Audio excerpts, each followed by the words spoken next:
So you want to have more control with your wedges inside 100 yards. You want to hit that low launching, high spinning wedge shot that you see on TV all the time, where that tour pro hits that nice wedge, lands on the green, one hop and stop.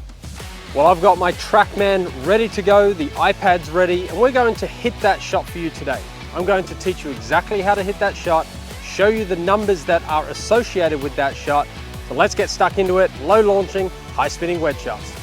Now in my hands, I have two different types of clubs. I've got my sand wedge and I've got my 6-iron. Now, the one thing we need to understand is how we hit a wedge inside of 100 yards is different to how we hit a full shot with a 6-iron.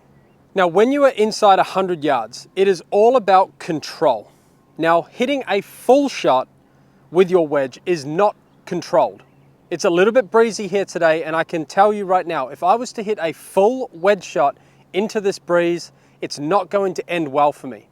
What I want to do is control the trajectory of my golf ball and have it spin like crazy. That is the best way to play wedge shots. So the two metrics we're going to be focusing on today is how to lower your trajectory and how to increase your spin. So let's get stuck into exactly how we do that. So if we're looking to hit that low launching, high spinning wedge shot, we need to launch the ball through a specific window. And that window is between 25 and 30 degrees. So think of it like this. If I launched my golf ball up in the air like that, you can see that that ball is going to launch way too high. If I launch it too low, it's going to hit the ground too early. So we are looking to launch the golf ball somewhere in the vicinity of 25 to 30 degrees. Now the question is, how do we launch it so low? So in order to launch the ball low, what we need is a ton of shaft lean. We need between 12 and 14 degrees of shaft lean at impact.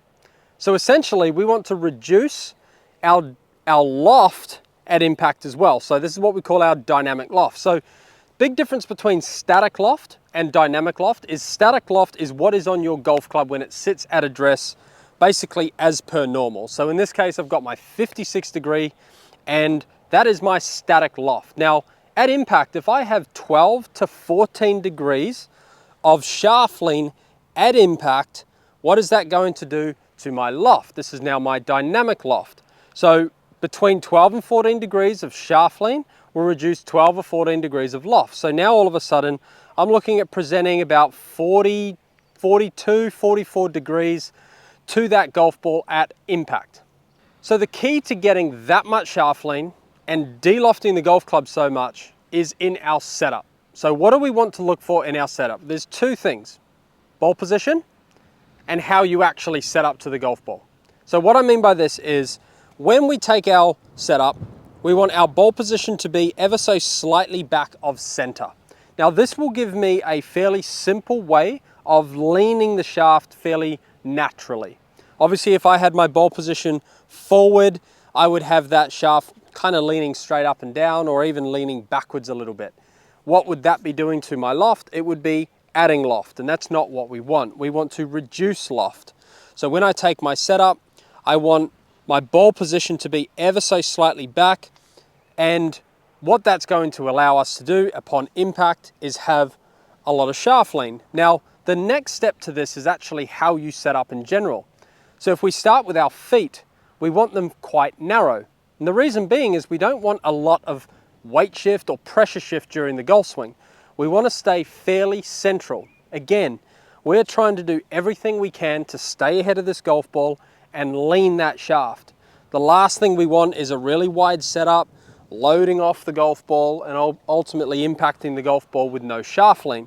So once we've got our ball position in the right spot, have your feet fairly close together. So you can see here maybe 1.5 club heads inside my front foot to that alignment stick, and then maybe even half a club head on the back foot there. So back ball position, narrow feet, and then all I want you to do is feel like your pressure is, let's say 60% in your lead side at setup. So when I take my setup here, I'm going to place 60% of my pressure into my lead side, and you're going to notice that I am now ahead of the golf ball, ready to go. So from this setup position, how do we now move into the backswing? Well, all I want you to think about here is that you stay on that lead side. Do not shift your weight or your pressure over towards the right-hand side. I want you to stay fairly central so that we can generate that shaft lean at impact. So what we're going to do, back ball position, narrow stance, pressure forward, and I want you to feel like as you turn to the top, we are going to stay fairly central, or if anything, we're going to leave the pressure on our left leg here. And what this is going to allow me to do is, upon coming down in the downswing, when we push through, we're going to see that I have a ton of shaft lean at impact. Now I know what you're thinking. That much shaft lean is going to dig into the ground. You're kind of right, but you're also kind of wrong. And I'm going to show you exactly how to keep the club from digging into the ground with a great drill that I learned from James Seekman. So what this drill essentially is it's going to teach you how to extend. So what do I mean by extension? Well, think about this.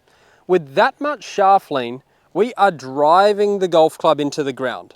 Okay, that's a given. If we don't extend, then yes, I will just continue this golf club down into the ground until it hammers the ground, digs in with the leading edge, and then just crashes and the ball ends up 2 foot in front of us.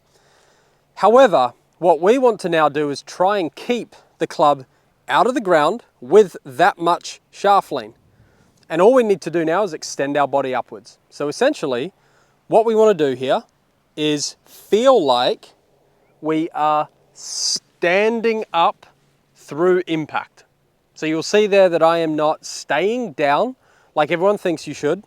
You should actually be standing up. It's what we call extension, or extending in the downswing. So we get to the top, we start to push down, and then we want to extend upwards. And that's going to be a way to keep the club out of the ground. Now the drill that I want you to do, and this is super tricky, and if you can do it, comment below, because I'll be seriously impressed. What you have to do is try and hit a shot 30, 40, 50 yards. I've seen it be done up to 50 yards, where you do not take the golf club any further than parallel to the ground. What you're going to need to do is try and figure out a way to achieve a lot of speed with the golf club from just this position here. And what you're going to end up having to do is use your body effectively. I can't generate any speed if I just use my arms. So what I have to try and do is I have to try and feel like I can use my body to really push into the ground quickly and push back out of the ground. So I'm going to demonstrate this drill for you. Again, very difficult, but if you do manage to do it and get this ball up to 50 yards, I will be seriously impressed. So let's give it a go. I've got the ball on a slight tee, okay? It's just a small tee to make it a little bit easier for me. Ball back in my stance, and I only want to get my golf club to parallel to the ground, and from here generate enough power to hit this golf ball about 50 yards. Nice, low launching, spinning shot.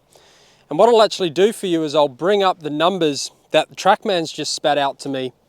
And it's only actually spat out 2, it didn't pick them all up, but I do have the launch angle and the spin rate, which are actually the most 2 important numbers.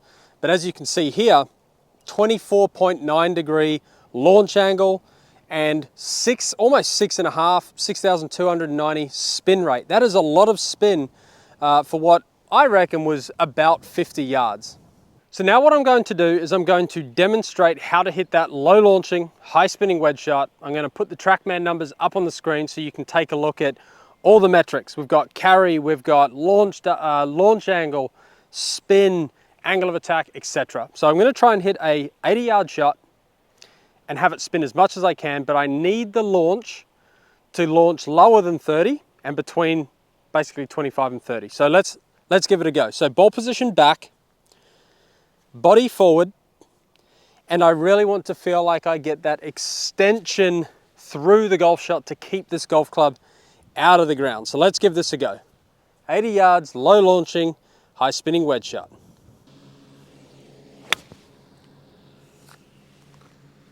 So there you have it. There was a low launching, high spinning wedge shot, and let's take a look at the numbers that I've been able to produce on the iPad. So the first thing we can see is 83 meters carry. So it's about 90 yards, okay? 56 degree, 90 yards. But the biggest thing here is you can see the launch angle, 27 degrees. So it's not launching too low, it's not launching too high. It's right in that, literally the most perfect spot you can get, which is 27 degrees. My dynamic loft was 39 degrees, so think about that. I had a 56 degree in my hand, and I was able to get it to get de-lofted into 39 degrees. So I don't know the maths on that. What's that? 56, 46 is 10. So we're looking at about 17 degrees less loft at impact. That's a lot of shaft lean, okay? But you can see that just below that, the angle of attack was only down 4.8. That's not like I'm diving that club into the ground.